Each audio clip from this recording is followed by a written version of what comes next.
আজকে যে বিষয়টা নিয়ে আমি আপনাদের সামনে কথা বলবো, বিষয়টা তরিকপন্থী এবং মারফতপন্থী ভাইদের জন্য অত্যন্ত গুরুত্বপূর্ণ। বিষয়টা হইতেছে যে পৃথিবীর মাঝে যে 2,24,000 নবী রাসূল আগমন করেছেন এবং 1,24,000 নবী রাসূল আগমন করেছেন, প্রত্যেকটা নবী রাসূল কী শিক্ষা দিয়েছেন, তারা কি ধর্ম প্রচার করে গেছেন এবং তাদের শিক্ষার মূল উদ্দেশ্যটা কি। প্রত্যেকটা নবী রাসূল একটা ধর্মই প্রচার করে গেছেন। সেই ধর্মটা কি? সেই ধর্মটার নাম হইতেছে ইসলাম ধর্ম।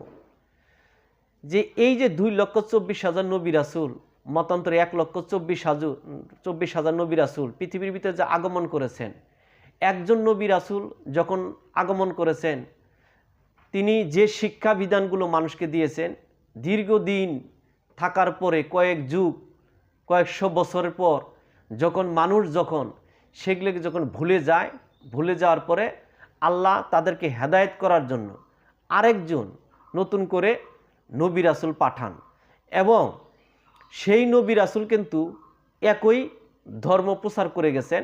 সেই ধর্মটা হইতেছে ইসলাম। ইসলাম শব্দের অর্থ কি? আত্মসমর্পণ করা। তাহলে এই আত্মসমর্পণটা আপনি কার কাছে করবেন? অবশ্যই আল্লাহর কাছে, যেহেতু সরাসরি আত্মসমর্পণ করার সুযোগ নাই, তাই আত্মসমর্পণ করতে হবে নবী রাসূল, অলি আউলিয়া, গাউস কুতুব, আবদাল, আরিফদের কাছে। তো এখন বিষয়টা হইতেছে, পূর্বের নবী যেভাবে শরীয়ত জাহির করে গেছেন, যেভাবে প্রকাশ করে গেছেন, পরবর্তী নবী আসার পরে কিন্তু সেইভাবে শরীয়তটাকে প্রকাশ করে নাই, কিন্তু মূল শিক্ষাবিধান কিন্তু একই ছিল। মূল শিক্ষাবিধানের উদ্দেশ্য কিন্তু একই। এখন বিষয়টা হইতেছে যে এই মুসলমান শব্দের অর্থ কি? মুসলমান শব্দের অর্থটা হইতেছে আত্মসমর্পণকারী। তাই আপনি যদি বা কেউ যদি মুসলমান হতে চায়, তাহলে তাকে আত্মসমর্পণকারী হতে হবে এবং আত্মসমর্পণ করতে হবে। যখন কেউ কারুর কাছে, কোনো নবী রাসূল, অলি আউলিয়ার কাছে আত্মসমর্পণ করার পরে তখন সে কি হয়ে যায়? মুসলমান হয়ে যায়। মুসলমান হওয়ার পরে যে মুসলমানের যেসব কর্তব্য, আদেশ নির্দেশ আছে, সেই সব আদেশ নির্দেশ যখন সে পালন করতে থাকে এবং পালন করবার চেষ্টা করে, তখন সে আমানুতে পরিণত হয়। তাহলে আমানু বলতে কি বোঝায়? আমানি বলতে বোঝায় যে মুসলমান হওয়ার পরে ঈমান আনার জন্যে, ঈমানকে পরিপক্ক করার জন্যে যখন সে সেই কাজটা করে, তখন সে কিসে পরিণত হয়ে যায়? আমানুতে পরিণত হয়ে যায়। এবং আমানুত থেকে যখন সে ধীরে ধীরে আল্লাহর গুণাবলী হয়ে যায়, তখন সে কিসে হয়ে যায়? মুমিন ব্যক্তিতে পরিণত হয়ে যায়। আর মুমিন ব্যক্তি তারাই যারা জাহিরি এবং বাতিনি জ্ঞানের অধিকারী এবং আল্লাহর গুণে নিজেকে গুণাবলী করতে পেরেছেন।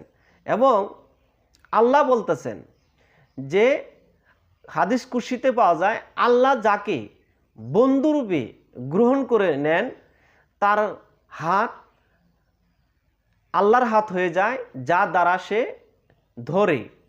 তার জিহ্বা আল্লাহর জিহ্বা হয়ে যায়, যা দ্বারা সে কথা বলে। তার চক্ষুদ্বয় আল্লাহর চক্ষুতে পরিণত হয়, যা দ্বারা সে দেখে। তার পা আল্লাহর পাতে পরিণত হয়ে যায়, যা দ্বারা সে চলে। এমনকি ওই বান্দায় আস্তে আস্তে গায়েব হয়ে যায়, ওই রূপটাই আল্লাহর রূপ ধারণ করে। তাহলে আল্লাহ কাকে বন্ধু হিসেবে গ্রহণ করে নেন? যে নিজের ভিতর থেকে যে শয়তানকে বিতাড়িত করতে পেরেছেন এবং নিজের ভিতরে আমিত্ব বলতে আর কোনো কিছু নাই, যিনি কামেল হয়েছেন, পরিপূর্ণ আল্লাহর গুণাবলী হয়েছেন, তিনি হইতেছেন আল্লাহর বন্ধু। তাহলে আল্লাহর বন্ধু কারা? যিনি কামেল মুর্শিদ, কামেল পীর, একজন সৎ গুরু, তিনি হইতেছেন আল্লাহর বন্ধু, আব্দুহু। আর তাকেই আল্লাহ পাক কি বন্ধুরূপে গ্রহণ করে নেন।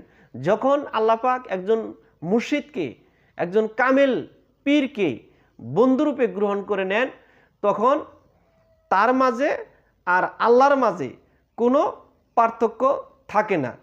আস্তে আস্তে আল্লাহর সাথে তিনি কি হয়েছেন, তার গুণে গুণাবলী হয়েছেন, তার সঙ্গে ফানা হয়েছেন, তার সঙ্গে যে মিশে গেছেন।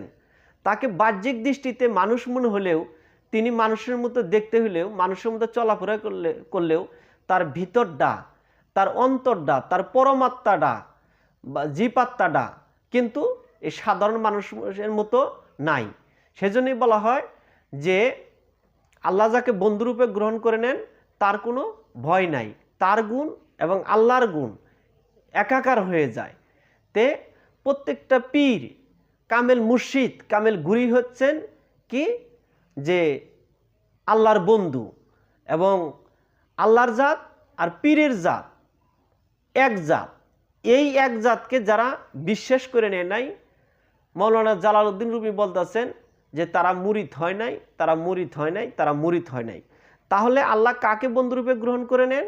যিনি আল্লাহর গুণে গুণাবলী হতে পেরেছেন, তিনি হইতেছেন আল্লাহর বন্ধু। এবং তার জাত আর আল্লাহর জাত এক জাত। এখন আল্লাহর যে সকল গুণ, সেই সকল গুণ যদি কেহ অর্জন করে, রাসূলের যে গুণ, সেই সকল গুণ যদি কেহ অর্জন করে, ভিতর থেকে শয়তানের যে কুরিপুগুলো সেগুলোকে তাড়িয়ে দিতে পারে, তখনই সে কি হয়ে যায়, আল্লাহর বন্ধুত্বে পরিণত হয়ে যায়। তখনই তিনি কি হয়ে যান, যে ফানা হয়ে যান, কামেল পরিপূর্ণতা লাভ করেন। তিনি হইতেছেন আল্লাহর বন্ধু। আর আল্লাহর বন্ধু হইতেছেন একজন কামেল মুর্শিদ, একজন